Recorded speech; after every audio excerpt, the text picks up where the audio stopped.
Hi everybody, my name is Ryan and this is the Dope Soap Podcast. With me is Max. Hey. You know him as Max. I'm always here. We have a special guest with us today. His name is Kevin. He is an expert on board games, dog lover, and Weezer expert. Say hi, Kevin. Hi, Kevin. All right, so that's the show for today. No, thank you for tuning into the second episode ever. We're going to be talking about board games today. Yeah, pretty much just our experience with board games and what we like about it and why we choose to spend so much of our time doing that as opposed to doing other mediums like regular video games or watching TV. Watching TV. Heroin. Lots of heroin. All right, cool. So let's go ahead and we'll just start off with some of like our favorites, and then we'll try to just carry from there. So let's go, Kevin. What is your favorite board game? What is yours? Favorite board game? It changes a lot. I like to say that every board game is my favorite when I'm playing it. That's a lie. Can't do that. But I feel right now my favorite. It's a classic, but for me it's Age of Empires 3, Age of Discovery. Which is no longer titled Age of Empires. No, because they lost the licensing. They lost right? the license, right? And so now they republished it a couple years ago. Just called it Glenn Drover's Empires: Age of Discovery. It's awful. I have the original version. There's a little bit of differences, but for me, I enjoy it because of the theming. You know, it's historical. That's another one of my interests. And it's got some nostalgia for me. It was one of the first ones that I got to play and really got to enjoy. And I think that's why it's my favorite. Did you get it as like a kid for a birthday present or something? Or no. So actually, when I was in middle and high school, over the summer, I took this class and is learning history through board games. And that's how I was introduced to this and a lot of other games that I now own. And that's really what got me into playing board games was this class. And so that's how it all started with me in Age of Empires. Wow. And me in board games in general. That's fun. So you mentioned you enjoyed the theming of the board game. Can you Yes. define what theming is for a board game? So theme, is what the game is about. It's not necessarily the mechanics, but so Age of Empires, its theme is kind of age of, how do I describe historical imperialism, colonialism. Yeah. Like if you think of other themes, so there's games that are all about space and it's takes place in that kind of sci-fi setting, or there are games that are more medieval and it's knights and ladies and all that. And so it's really just maybe like a genre might be another kind of close word for it. Yeah. But that just kind of what the game is about. Yeah. On that kind of story. Like your theming level. for like Monopoly would be like, you're a capitalist, capitalism theming of buying out hotels and like You're buying right. property and stuff like Right. that. That's your theming. Real estate girl. Right. Yeah. Yeah. Hence the name. Yeah. Right. Monopoly. And then the theming for Dogopoly would be dogs. buying dogs And selling dogs. Yes. Right. Yeah. And being having a monopoly on all the dogs. Yeah. Right. Exactly. Okay. Well, Max, what was? I guess we were doing like first board games, or was it favorites? It was favorite, and my favorite was also one of my favorites. Okay, Max, what is your favorite board game? My favorite board game. I feel cheating picking this answer, but my favorite board game of current. I'm also on the same wavelength as Kevin, where it's really hard to pick a favorite. But currently, I would have to say Betrayal Legacy is one of my favorite board games. But it feels like I'm cheating picking that one because it's more like a long campaign that you play over a period of time, similar to like a Dungeons and Dragons campaign, more than like a traditional board game in a lot of ways. So can you explain this board game to us? Because I've never heard of this board game. So it's a version of Betrayal at House on the Hill. So Betrayal at House on the Hill is pretty much a game where you go into a haunted house and you build the board as you play it. So instead of just having a traditional like board, you have like little tiles that are different rooms, and so every time you were to enter a new tile on the board, you would pick one from the stack, and so you'd have a random layout every time. Then halfway through the game, a random event will happen that will cause someone to be the traitor in the house, and so all the game rules will pretty much change, and one person will be trying to kill everyone else. Typically, there are different variants where it's not always killing, but it's usually killing with the help of some monster or terrible creature or something like that. In Betrayal Legacy, takes that, but it's a prequel to that game essentially. So the way it works is you have like these 13 games you go through, but you have only a small amount of tiles to pull from at the beginning and a small amount of cards to pull from. And as you play the game, you get more and more cards and more tiles based on the decisions that you guys made throughout the game and what random haunts you get based on like what cards you happen to pull where. And those will affect your game eternally forever. And then at the end of the campaign, you'll also have to destroy some stuff, and you get to write on cards as well. So if you pull certain items from like the item deck, you get to write on the item deck and claim it as your own, where it's like, this is going to be for my family now, and I'll name this gun, I don't know, like the Ricketeer is the name of this gun, or Rusty Silverware for like the pitchfork and stuff like that. So this is more of a game that you would like do every weekend with your friends, and like this would be a consistent thing, and you have to like set aside time and make sure that like the same people could come and play the game. The same group of people every time. Yeah. Yeah, and it's a genre of game called Legacy. Kevin and I are actually playing another Legacy board game right now. If you want to talk about that a little bit. Yeah. So perhaps after my favorite board game. No, we'll get back to it. Ryan, what is your favorite board game? Okay.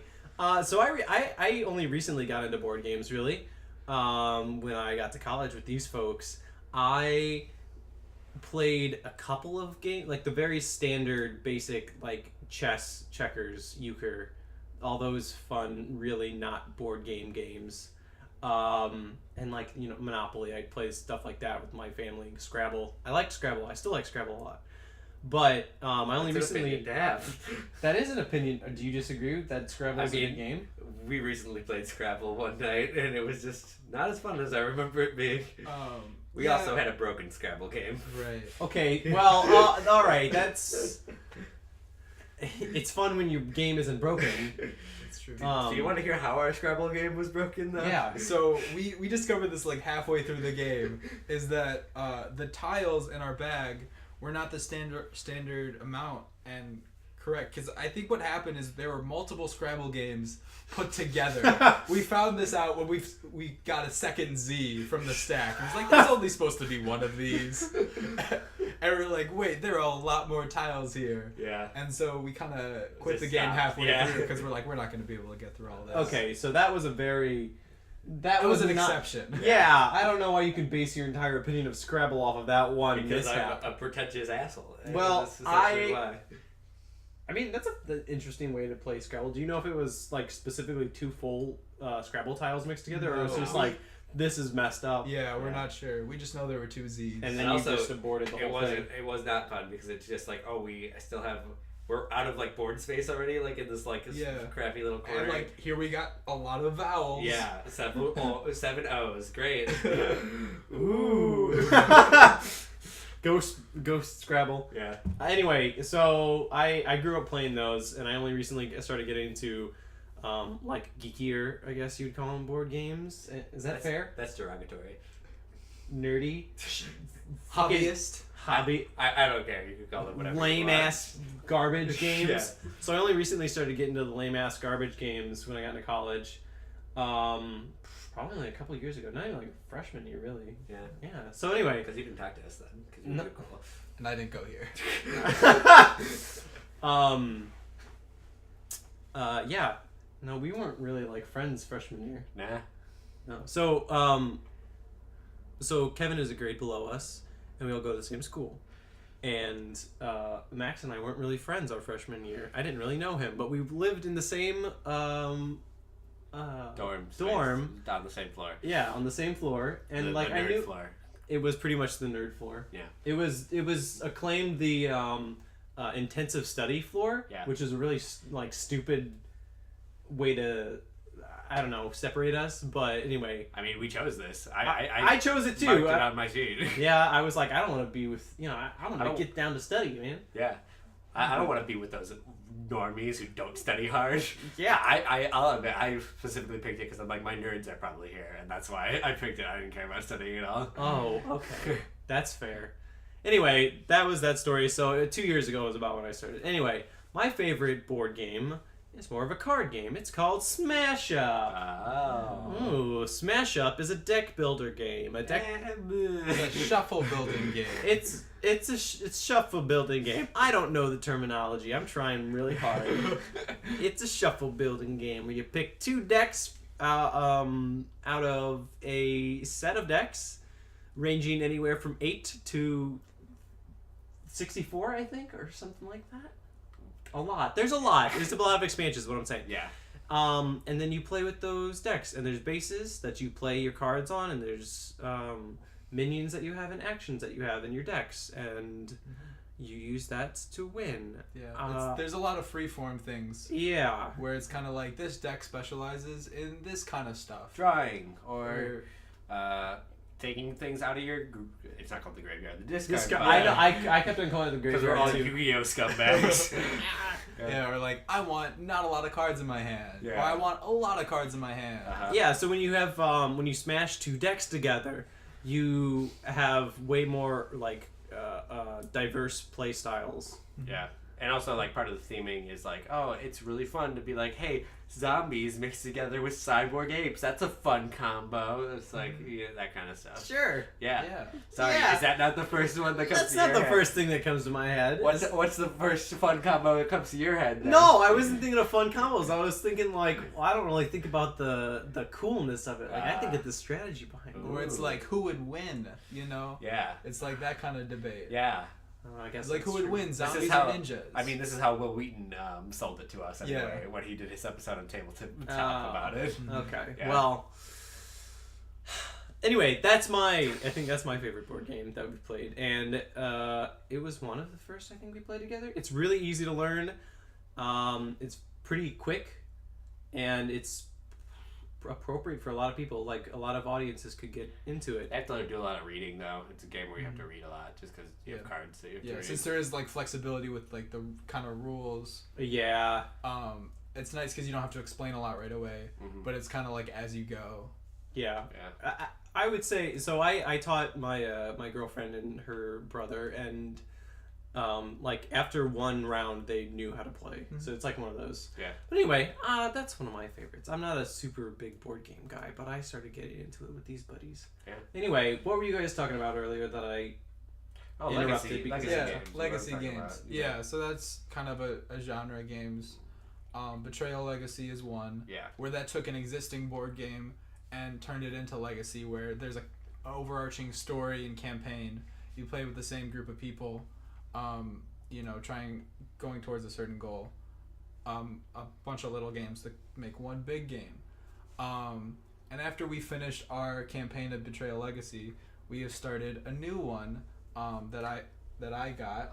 Pause. Also, this is for Betrayal Legacy. A lot of legacy games don't allow you to keep playing the game after you beat the campaign. Okay, It's like, I was gonna ask. It's just like, hey, this is done forever. Betrayal Legacy was unique, and so is this game that you're about to talk to about. Is after you finish playing it, you can continue to play. Like it's like, oh, now it's a regular board game that you can play with any group of people anytime. Mm-hmm. So like Betrayal Legacy plays like a regular game of Betrayal at House on the Hill, except now it's your unique house that you've created over this campaign of like 13. 13. Games. Yeah. That's long. Yeah. 13, 14 like games. Yeah, Like, it's 13 plus a prologue, so it's 14 games technically. Yeah. holy shit. So, but like each one is like 3 hours long, because that's about how long. No. No? I feel like each game is closer to an hour. Oh, Yeah. okay, that's a little bit Yeah. more Yeah. doable. Mhm. Right, yeah. That's still pretty. Well, what are those cards that you said you wrote on? So you had the item cards that would Mhm. like weapons that you can use, or sometimes they would just be like, a watch that lets you take another turn if you like lose 3 sanity or something Yeah. like that and stuff. Right. There's a whole stat system to the game too. Yeah. There's a lot of mechanics to get Right. into. Yeah. Is this something new from Betrayal in the House of the Hill? Like any new mechanics from that?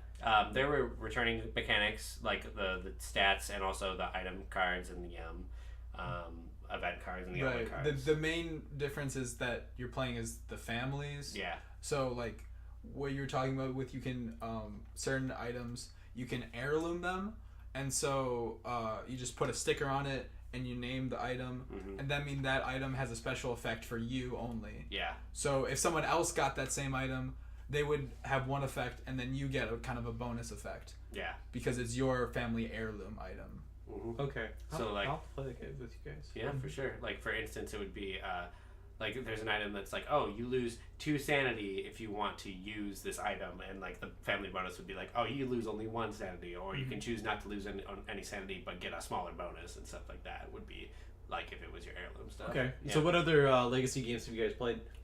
So there's only one other one, and we just actually started this recently. Yeah. It's a game called Charterstone, and we're only one game in, so Yeah. we're still very new to it. And basically, it's a village building game.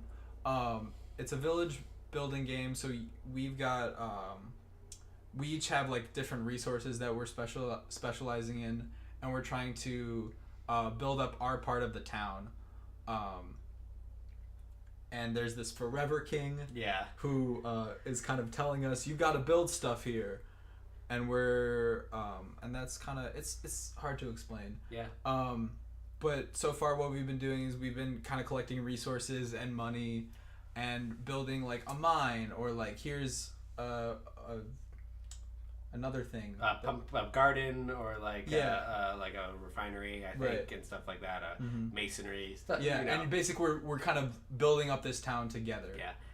Okay, I'm trying alrighty. to be the best at building. And there are stuff. 6 resources, and like you use those resources to build the different stuff, and you also use gold to build things. Yes. Are these both cooperative? Like No, this is No, this one is competitive. So you get points for building different buildings and stuff like that, and whoever has the most points at the end Yeah. of the game wins Yeah. that game. at the end. So you guys play. It says the legacy game. It goes on for multiple Yeah. games. Right. So then, how do you know who wins? Who has the most yeah. wins? Yeah, so it's and we're also don't exactly know yet how final end of campaigns Yeah. scoring goes. We also, like, to be fair, we didn't really define this with the last Legacy game, but like with Legacy games, they add new rules as you play it and stuff like that, and new mechanics get added, and you don't know what those are when you first start. Like, for instance, we started Betrayal at House on the Hill, and then like we didn't know this, but like for like the first one, Kevin, I believe you were the first one to die in the first Yeah, time. so I was the first one to die, and it says whoever's the first one to die, open up this little tab that on this sheet of paper, and it added a new mechanic is like ghosts. And so now anytime someone dies, you add a ghost sticker on that tile, and that adds effects. So some items Like on the tile that you died. on the Yeah. tile that you died, now there's a ghost there. Oh, And it's for yeah. every game that you play Yeah. after that. that's spooky. Depending on how many ghost stickers there are, some of them have added benefits or negatives, Yeah. depending on that. How expensive was this game? $60. Oh, okay, that's pretty normal, I guess. Yeah. Board games are expensive, but whatever. I mean, the same as buying like a video game for a console. Yeah. Right, I know, and you probably get about the same amount of playtime, honestly. Yeah. In a video game, if you spend like 14 hours playing that. Yeah. I mean, there's games on my Switch that I haven't played. I mean, Ukulele I played for maybe like 5 hours total. Mhm. Sorry, Ukulele. Hey, don't be dissing on Ukulele. It It was- tried its best. I wish it was more. It's a 5 out of 10, but I enjoyed that 5. I wanted to so bad. See, I wanted to so bad. I'm just such a Collectathon fan, and I 100% It's not a good collectathon. I know it's not very good, but I like it, and it was also the first one we got in a long time. Yeah, that but was then before Super Mario Odyssey and A Hat in Time came out. I was gonna say the Hat in Time came out like a month after. Okay, and A Hat in Time was phenomenal. We don't need to talk. Whatever. I know it's off topic, but games in general, it's a topic of games. Well, okay, so why do we like board games? I like board games because I like friendship. There, I said it. I know nobody's gonna agree with me on this one. I know I'm gonna get a lot of hate in the comments. But what about single player board games? I've never played one of those, Well, Max. You're a loser. Anyway. I've never played Solitaire, Max. Uh-huh. Oh yeah, okay, yeah. I played the little pinball game on the Windows 98. That's not a board game. So anyway, what- continue on with your friendship. No, that was it. I like it because of the camaraderie. Yeah. Because otherwise, the other sort of in-person camaraderie that like we would do is like sit and talk. Well, we're doing right now. Yeah, I was waiting for and hoping something. other people will listen, right? We had like one listener the other day. Wow. That was kind of cool. Well, our total play time on YouTube Last I checked, it was 66 minutes. Wow, someone listened to the whole thing. Maybe. I think multiple people listen to parts. But anyway, that's not something that like I normally do is like sit and talk with people. Normally, board games are kindled by conversations are kindled by board games. And it's weirder to just like sit like, hey, Well- Kevin, do you want to just like sit and talk? You want to like go to the tree and like sit in front of it and just like we'll just start talking about stuff? Like, no, it's weird to me. Yeah. Well, like the question then is though, why would you play a board game instead of playing like a video game if like you're using it for Kindle for conversation? Yeah. Okay, so video games, couch co-op video games, like if I'm playing Mario Party, that has this. Okay, Mario Party is different because it's like a board game. But anyway, couch co-op games are similar to me. However, a lot of them you can't like stop. Board games are very much just a lot of pause, and it like gives you time to talk to people. Yep. Okay, so I would add on to that, and you had said like Mario Party is different because it's a board game, but I would say Mario Party even has some of the more detractions of video games. Is that you're standing there and you're looking at the screen the whole time, Yeah. and even in Mario Party, if there's pauses, you're still looking at the screen. Whereas in a board game, you're sitting around a table together and you're looking at each other, and I think that definitely has an impact. More of a human, like Right. Yeah. Yeah, It's for having- sure. You can talk to someone you're sitting next to while you're playing a video game, but if you're like looking at someone and playing a board game, I feel like even that has another added aspect to it. Yeah, and a Yeah. lot of time you get To to that move the friendship. pieces with your hands and stuff, and it's kind of like it's more of a physical like interaction. Yeah, and also like it's both a benefit or a detractor depending on like your opinion of it. Like I enjoy what I like about it is it's like a lot more freeform, like where it's like in a video game there are rules that you cannot break. Because like that's how the game is programmed, and Right. stuff like that. Mhm. Whereas with board games, like it's a lot more freeform where you can just like do whatever you want with the board game. Even like you can be like, I don't really like this mechanic or this rule, so if you wanted to house rule it, you can. Or like, just mess around with it, make an entirely different mode with a board game if you wanted to, and stuff like that. Make your own games. When I was younger, my brothers and I, we would play Monopoly, and I remember quite a few times we would play Monopoly like Mario Party. Yeah. Like after everybody goes, we would do like a small little mini game, like just like flip a coin or just like roll dice or like do rock paper scissors or something like that. Yeah. And whoever like won got an extra $100 that turn, or That's like an extra $20 that turn. Adorable. Yeah, so it's like you couldn't take that. You can't add something to Mario Party. You Yeah. can't like, oh, I want Bowser to show up and eat people every other turn, and then you'd have to go to the start or something Or just like play that. Mario Party 7. Or just Where Bowser shows up more. or pretend like that game doesn't exist. Yeah. We can do one or two of those things. I'll pick the latter. Anyway, so yeah, no, I agree with you. You can like pick and choose what kind of rules you want to do. You can use it as a hat. The board you put on your head to protect yourself from the rain. Yeah, you could do that. Except that's like a $60 game umbrella. I don't know, man. You can if we're talking Monopoly, you could get that at a thrift store That's for like fair. $5. Yeah. Anyway, so yeah, I talked about. Do you guys have any other reasons you like? Board games. over like other mediums of games. Yeah. I like the strategy aspect. I mean, not to say other games don't have strategy or anything like that, but I enjoy that there's a lot of forward thinking in board games and stuff like that. I mean, I'm not very good at strategy, but I enjoy having strategy. And for me to define it, it's just you have like the time to really sit there and think it out and like think through your moves like 5 turns ahead of time and like figure that stuff out. Whereas like in a video game, a lot of those games are more so like Twitch based like precision type stuff. Yeah, And like instant.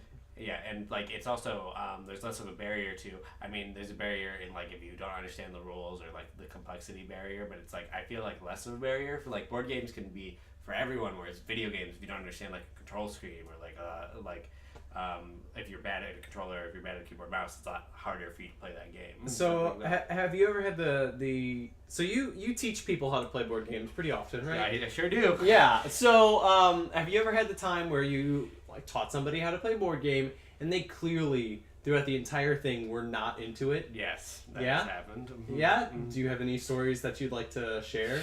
I don't know if I have any specific stories, but like I'll get it sometimes where people like I play Betrayal at House on the Hill with some people, and there'll be some people who just will like be like, I don't like this game. It's just too like it's too easy, and I'm like, I know what I can do to win or whatever, and I'm like, or the opposite where they'll be like, oh, it's too hard and complex and blah blah blah blah blah, and I'm like, I can't be both, but whatever. It's not by the same person who's saying those things.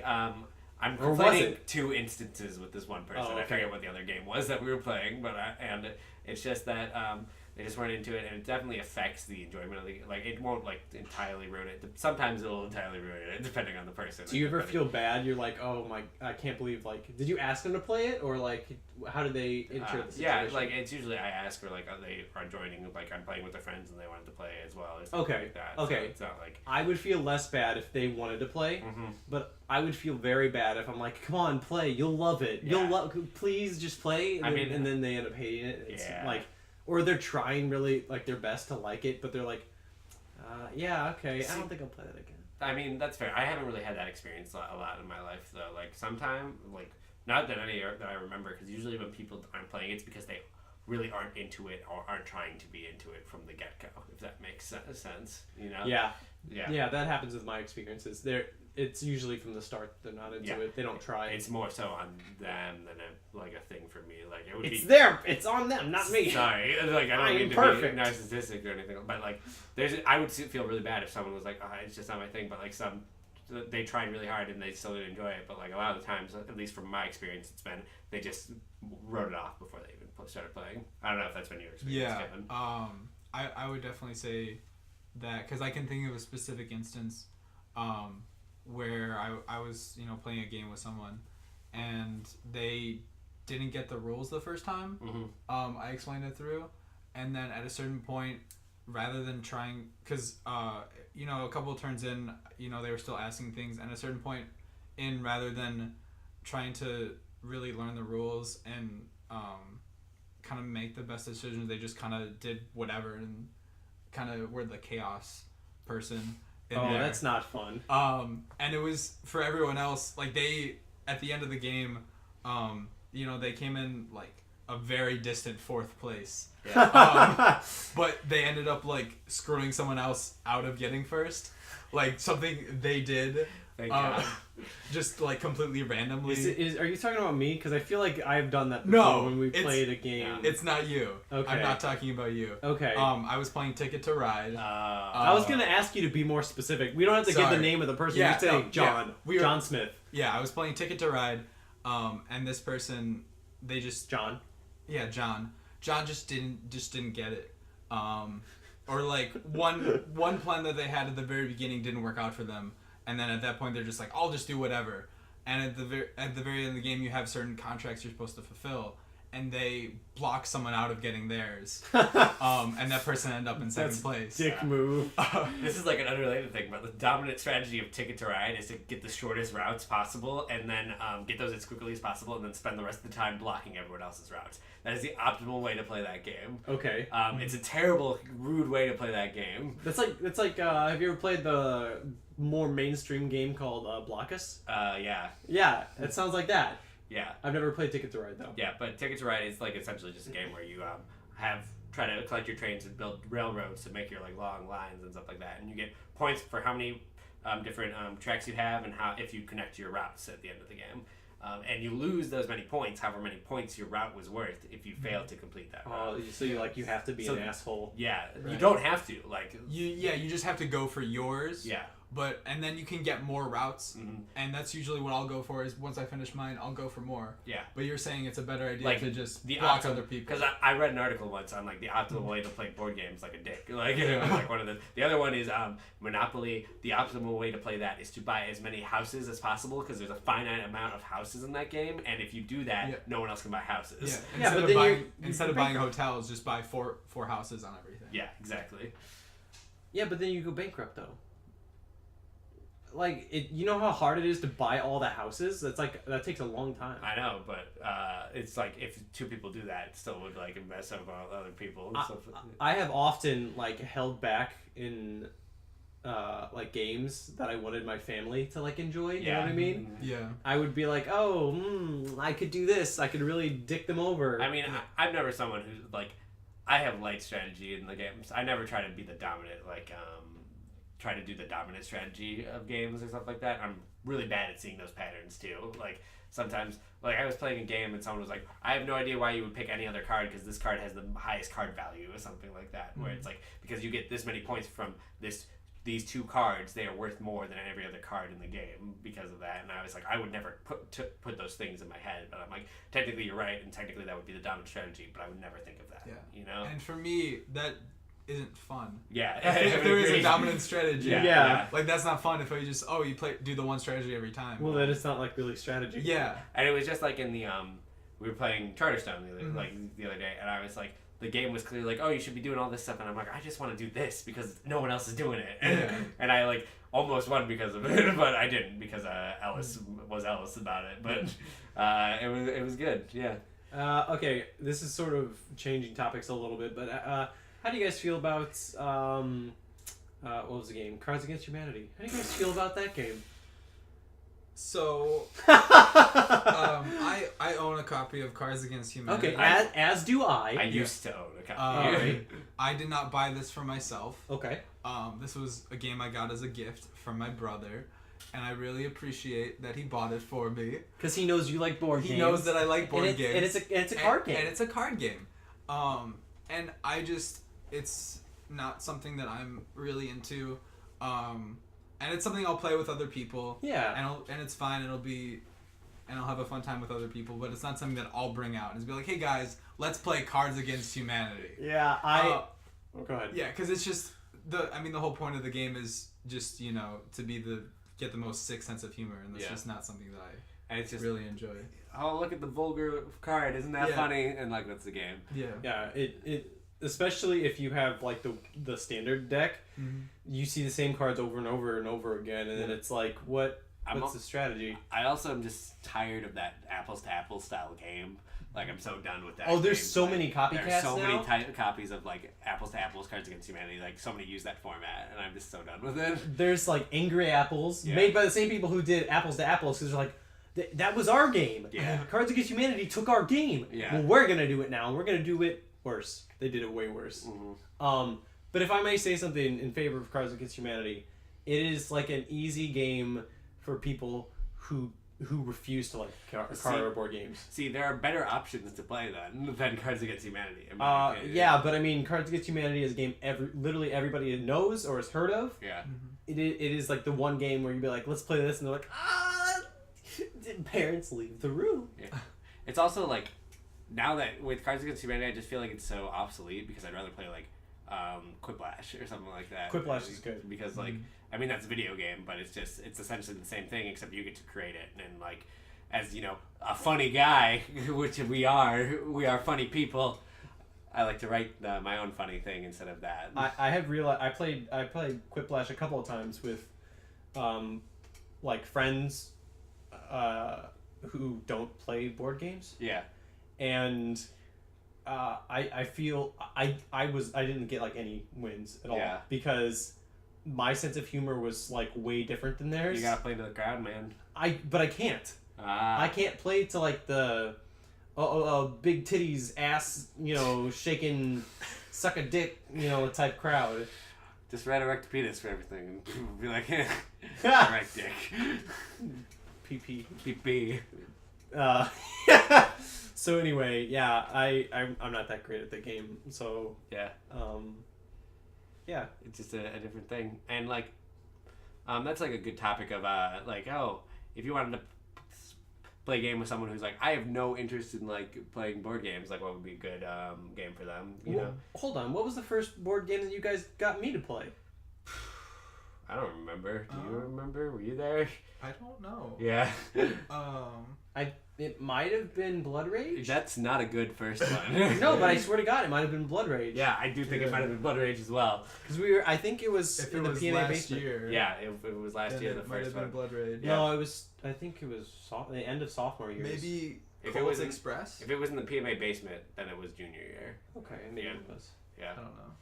But Colt Express is a good first game. Yeah. It was. I've never played Colt Express. Okay, I never yeah. even heard of that game. So Colt Express is a good first game. It's essentially the theming on that one is that you are all robbers trying to rob a train. That's fun. It's a fun theme, and it has a 3D train as the board as well, Oh! and you get to put them on like inside the train. And I stuff like to that. touch things and put them in my mouth. See, you're proving the point that I'm trying to make here.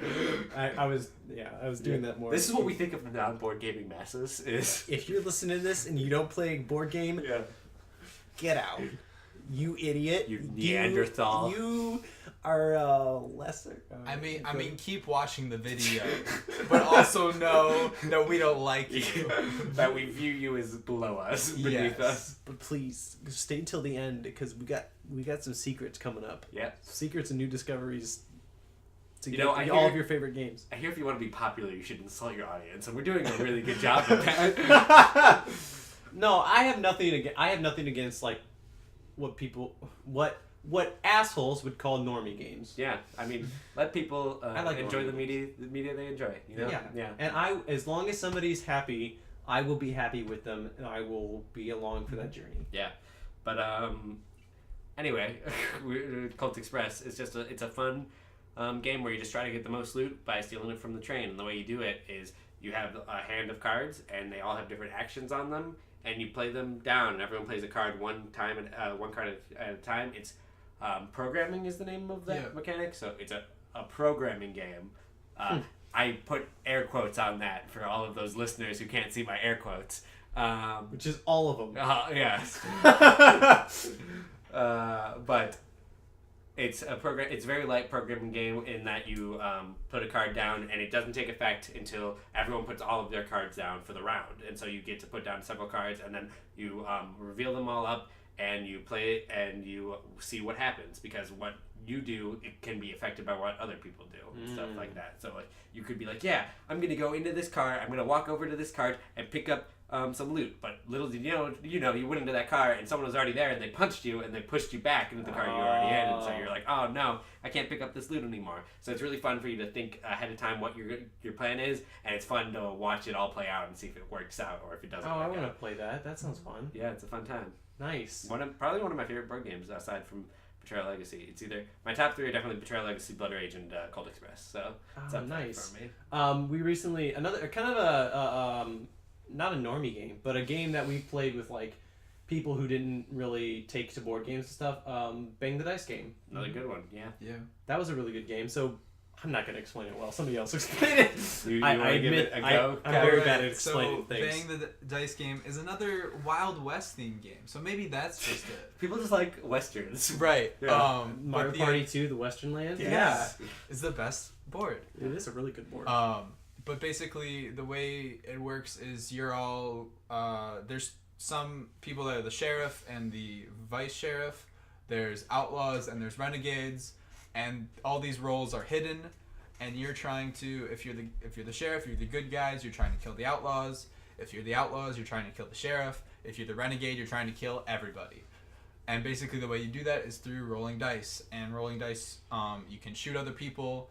You can heal.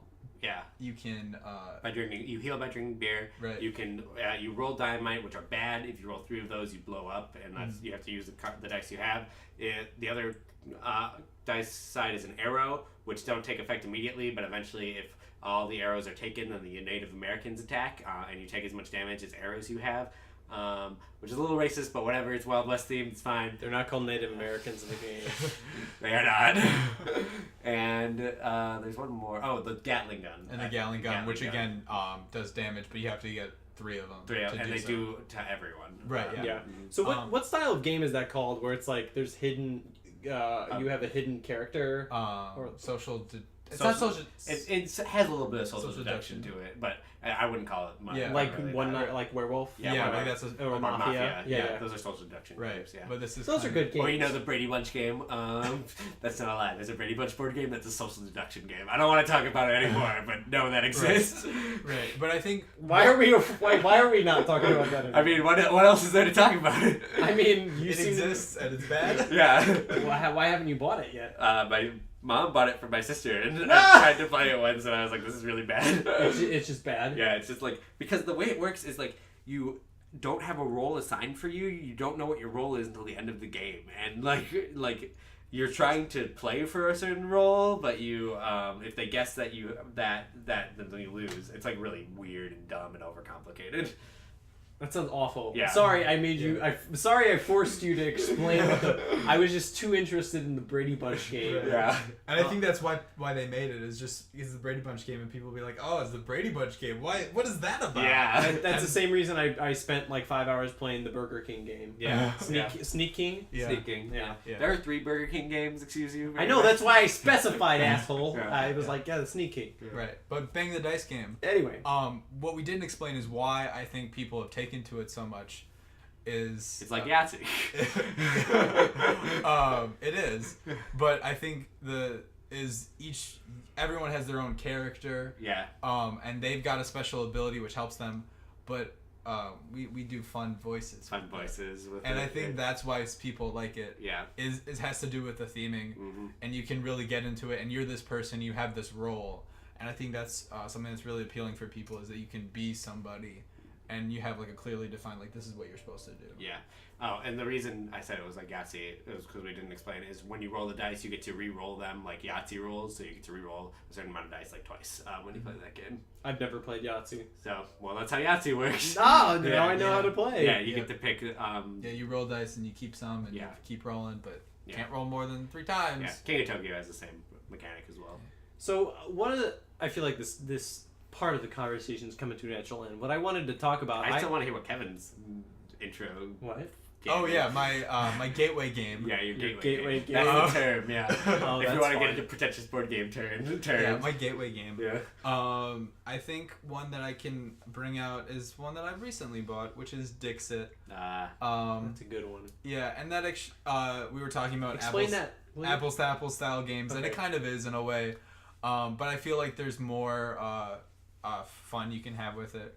The way the game works is everyone has these cards with this really nice art on it, and Very abstract art. very abstract art. And one person is designated the storyteller. They will take one of the cards they have and they will give a clue to it. This clue can be a word, a phrase, a song, a sound, a gesture. It can be really whatever you want, and you can get creative with it. And everyone else has a card in their hand, and they have a hand of cards, and they put one down that they think describes that that clue that they gave, and then everyone else tries to. Then you flip over all the cards, and they try to figure out which one was the storyteller's. Yeah. So, for instance, an example from a recent game we played is I was the storyteller, and I put a card down, and I said Danny DeVito for my card name. And everyone else put their cards down and revealed them all. And there was a gruff, angry-looking man that was eating, like, a city, I believe. Yeah, he was like destroying a town. Yeah. And then there was a garbage bag with a face on it. Yes, it was another one.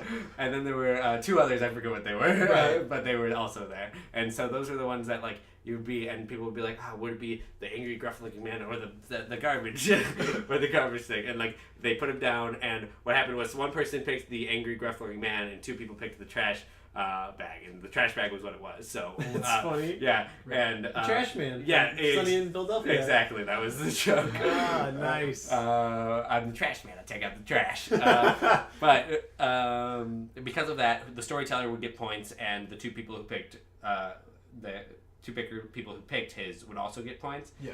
His or hers, and the one person who's got their card picked, whoever put down the gruff, angry man destroying a city, Would also get a point point. because you trick someone. Mhm. And the goal as the storyteller is to give clues that some people get, but not everybody. Yeah. Because if everyone guesses your clue, then you don't get points, but everyone else does.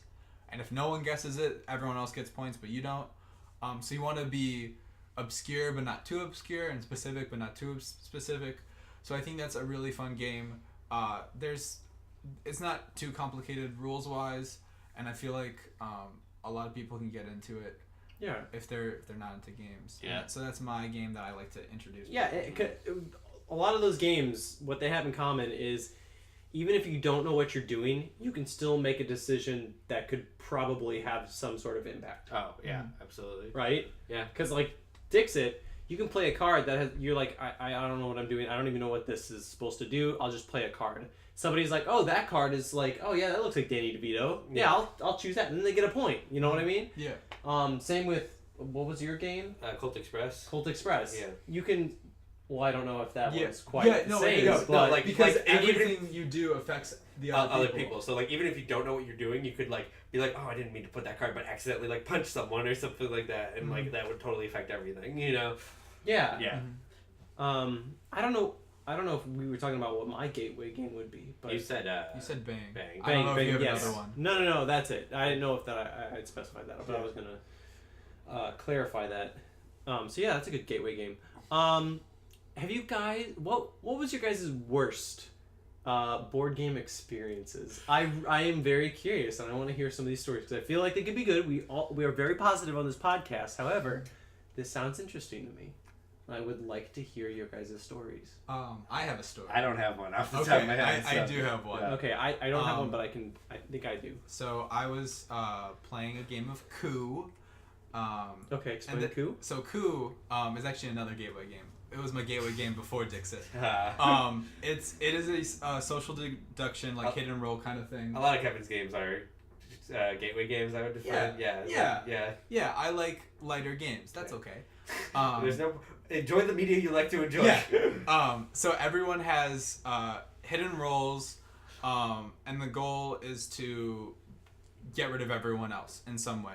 So some of the roles, there's like an assassin, so you can kill someone, but then there's the Contessa who can block assassinations, and there's the Duke who can get a lot of money, and there's the Captain who can steal from people, and the Ambassador can block stealing and all this sort of thing. And the goal is to get money, to pay people to kill other people and be the last one standing. And so the worst experience with Coup happened at a party. We decided at a party to bring out Coup. Okay. And this is... I was here for this. You were here for this. Yeah. And you were bartending at this party. Okay. I was doing that. And we got a couple of people together for a game of Coup. And one person was very drunk. And they were trying to play Coup. John Smith. John Smith was very drunk trying to play Coup. They had played Coup before. I think they had played Coup before, but it was just very hard for them to play while drunk, and they were very confused after everything that happened. They were like, what? And it was kind of sad, and I felt bad. And halfway through they left to go puke, and they never came back. Oh no. I mean, they did eventually, but the game, we just decided this isn't the place to bring out the game. They came back, they're fine. But that was, I think, my worst experience, and that was probably, I should have seen. It's not the environment to bring out that game. But yeah, like alcoholic parties are very strange because it's like we have the opportunity to don't touch my controller with your toe, Max. You didn't have to say that on the podcast, right? Well, I couldn't just point at it and like wave my finger, but I'm gonna call you out. Don't touch my controller with your sweaty toes. Okay. Anyway, yeah, parties are strange because you're like, ooh, a big group of people that I can like play my games with. Right. And you're so hopeful. You're like, I really think that if I tried hard enough, we all could have a really good time like I can. Like, I know I have such a good time with these games. We can all be friends. And like, that is not the reality That is not Hey, the reality we of those got types of games. to work out at the last party Yeah. where we just barricaded ourselves in our room and we were Right. like, we're gonna play games. Wait, was I there? Yeah, Yeah, you you were. were. Yeah, You that played was Bang. that was Yeah. fun. That Yeah. was fun. I think that was one of the only instances where that worked out. Right, and I feel like in that instance it was because we separated ourselves. Yeah, we did. Yeah. And Yeah. in this game of Coup that was horrible and awful, we were right in the middle of it. Yeah. And Oh, why would you do that? I had to be there to Yeah. bartend. Oh. yeah, and you're like, what can we do to take up some time? Yeah.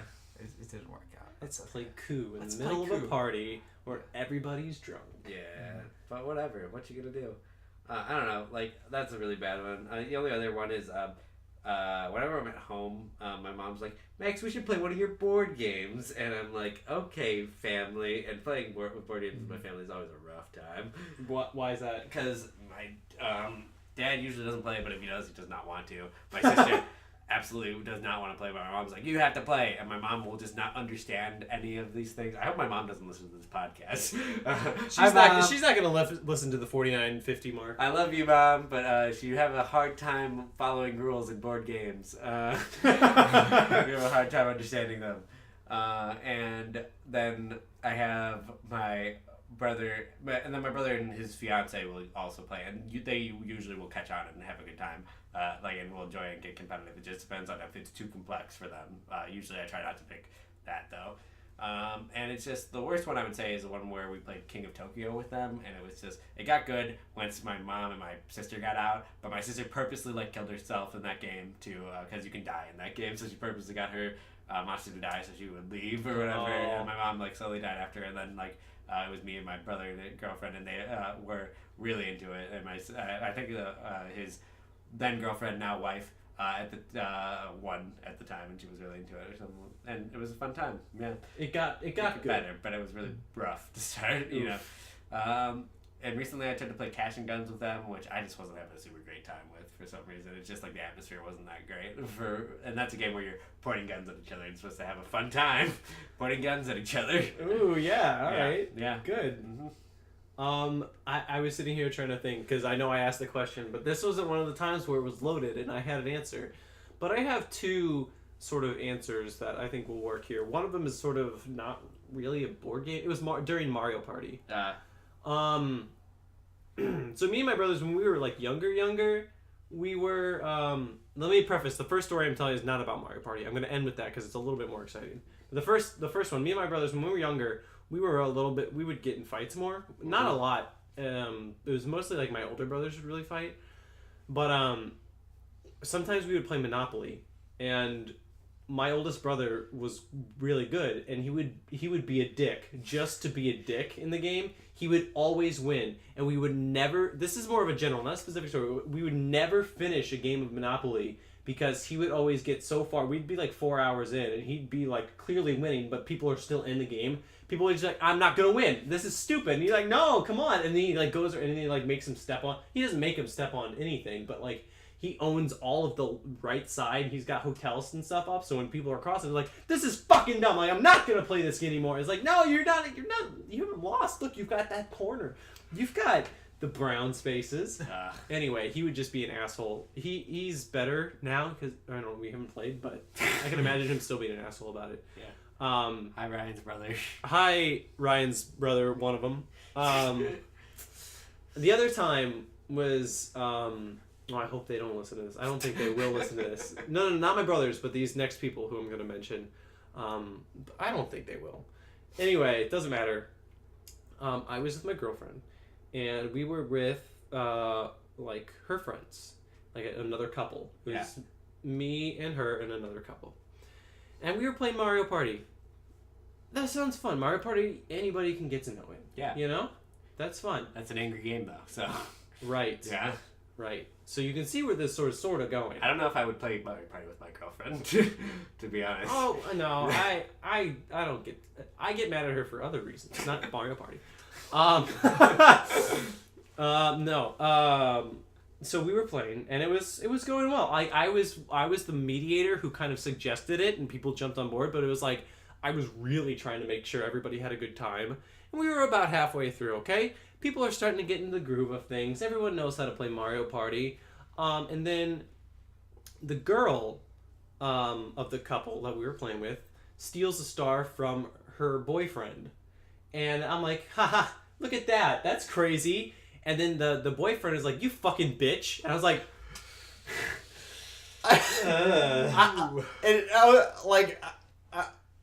I didn't know what to do at that point. I was like, wait, is he serious? Like, is that a joke? Or... Because this... Like, I had hung out with this couple before, like, many times before. And he'd never done anything like that before. He was a nice guy. But it was just, like, out of nowhere. And we were having a good time. He's like, you... Like, fuck you. Like, and I was like, And I felt partially to blame because of this situation. But things got really tense. And I was like... Anybody want some more pizza rolls? And he was just like completely upset the entire rest of the game, and he was just like, fuck. He was saying all this shit, like just this derogatory comments. And I was like, should we stop this or what?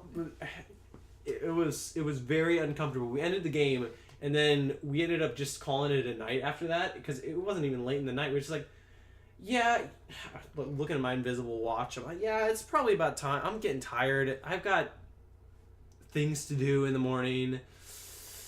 I'm not kicking you out, but and like, okay, yeah, we'll go home. And then they left, and I was like, Rachel, what was that? And she's like, I have no idea. I was like, I was so uncomfortable. What was I gonna do? We had no idea. So that's not really a board game story. It kind of is, I guess. Yeah. But it was board game-ish. But it was very uncomfortable. And other than that, I've played Mario Party with my brothers before, and I've like thrown controllers, and we've thrown controllers and things like that. But that's about it as far as bad.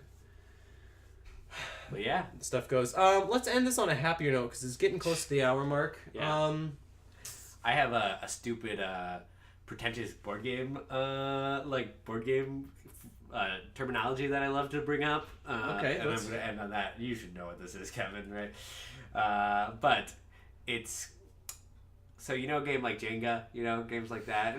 You know what Jenga is. Yeah, I know what Jenga is. So games like that, or Don't Break the Ice, or other games... Where you're doing physical things. Yeah, you do physical stuff where you have Twister? to... Is that acceptable? Yeah, Twister would be part of it. Yeah. Like anything where you have to like your physical abilities are part of it. Okay. They have a term for that on like board game websites and in the board game community, and they call them dexterity games, which is the most pretentious term I've ever heard. Wow. And I love it. So do you use that term frequently then? Of course, ironically, yes.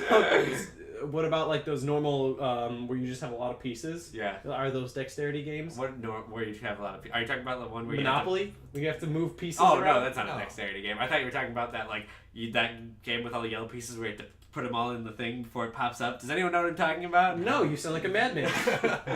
Oh my god. Well, there's a game. I have a phone. I can look it up, but I'm not going to. But thank you. My phone is in a different room, so I guess no one will know. But that one person who listens to 57-minute mark on the podcast who knows what I'm talking about, thank you, and put in the comments below. Like Hungry Hippos? No, so it's like just like those things when you're a kid when you're like really small where it's like, oh, you gotta put the square in the square block and the circle thing. So it's like a bunch of small one of those. It's like different shapes, and you just have to you have all of them on the side, and you just have this big board, and it's like on a timer. I think like a minute or something like that, and you gotta put them all in. Oh, okay. And if you don't, before the timer pops up, it all pops, and all the things you put in pop out. I wanna like, I know we're getting a little bit to the end here, but I really want to address like the really crappy kids games. Yeah. Like, because there's like a game that I saw on TV once. I was probably watching Cartoon Network or something like that, and there was a game that was like, don't pop the pig of the belly. Yeah. Like basically all it was like there was no game of luck or no game of skill. It was all game of luck. You just put the food in the pig's mouth, and like whoever's popped it lost, and it was like, oh, that's the fun game. Bowser's Big Blast. Yes, it was like Bowser's Big Blast, but it was real life. It was kind of morbid because it was like a pig and his stomach would explode. Yeah, I've seen. Yeah. Yeah. So I just want to kind of address those. They existed, okay? While we're talking about board games. I like to talk about the fact that there's a children's board game called Lupin Louie? Lupin Louie that like adults love this game and will like play it at like conventions and stuff like that. And it's just this game. Is it a dexterity game? Yeah, it's a dexterity. Yeah, it's a dexterity game. Lupin Louie is a dexterity game. So like you have a battery in it, and it's just this pilot like flies around like he it just Perhaps he's Lupin? yeah, he's Lupin. He's just Lupin in a circle. I believe his name is Lewis. Yeah. He does go by Louie though. But he goes around in a circle, and you all have chickens, like these 3 little chicken discs that if he hits them, they fall down, and if your chickens fall down, you lose the game. And so the way you try to get Louis from stopping that is you have this little like teeter-totter thing that you tap when Louis gets close, and you hit Louis so it goes up in the sky, and then it comes back down. And that's all the game is, and trying to prevent it from hitting your chickens. But people love that game. I have seen games very similar to that. Yeah. Those children's games always make me like very, I don't know, one of two things: uncomfortable or anxious. Yeah. Like that makes me anxious. There was a game from like the 90s that I had. It's probably still in my mom's basement called Don't Wake Daddy. Oh yeah. You guys know that game? I know Don't Wake Daddy. Yeah. Don't Wake Daddy. Oh, Don't we know Wake Don't Daddy. Wake Daddy. Yeah, we know Don't We need to. Everyone break the knows game. Don't Wake Daddy. Okay, then I don't need to address it anymore. Yeah. But basically, it's just like you roll the dice, you move spaces, but if you land on Daddy, you hit his alarm clock or like his head or something, and you don't want him to wake up because then you lose or you go back to the beginning. Yeah. Yeah, There's there's no game of skill. I mean, that's a lot of children's games. I mean, Candyland is just you draw a card and you move to that color space. Yeah, and that's because all it's it to teach kids colors. is. Oh, shut up. Is that really all it is? Yeah. Yeah. That's it. Yeah, you draw a card and there's a color on it. You go to the closest space of that color. That's Candyland. But it's not even like how does that teach kids colors? It just teaches them to match colors because it's like Yeah. it doesn't. It's not even like red. It doesn't say the word. No, on it doesn't. But it doesn't. Hopefully, the adult in the room. Yeah, will say that's the that. thing is there's an adult. It's like, oh, go to the red space. It's Okay. like it's red. That's red. It's red. It's red.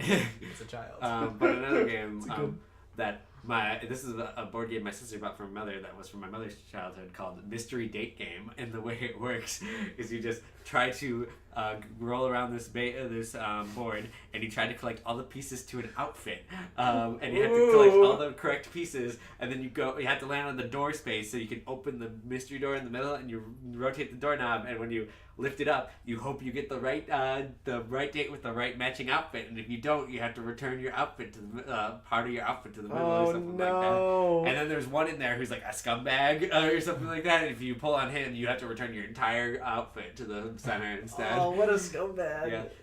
Yeah. But I've had plenty of good time playing that game. Yeah.